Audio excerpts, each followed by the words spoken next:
Hey y'all, welcome to my video tutorial series on how to knit. So today I'm going to teach you how to purl. So if you want to know the knit stitch, I have already done a video on that, so you can look that up. If you need to know how to cast on just to get started with knitting, I've done a video on that as well. So now we're moving on to purling. So for purl, basically, so with knit, you stuck your needle that way. With purl, you go backwards. And another note that I made in my knit video is I knit English style, so I hold the yarn in my right hand. Continental style holds it in the left hand.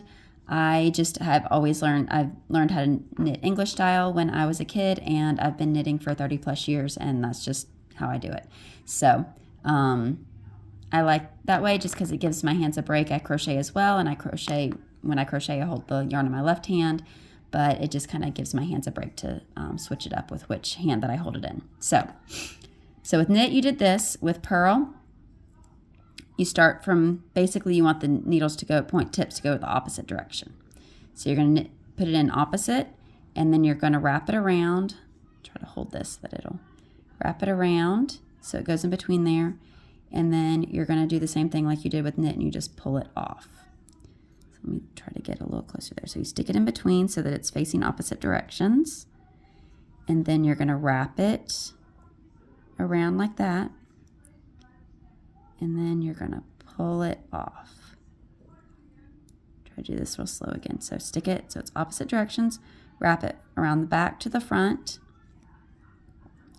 And then pull off that loop that you just added there. So stick it in there. Wrap it around and pull it off. And just keep trying to do this slowly. Go the opposite direction, wrap it around, and pull it off.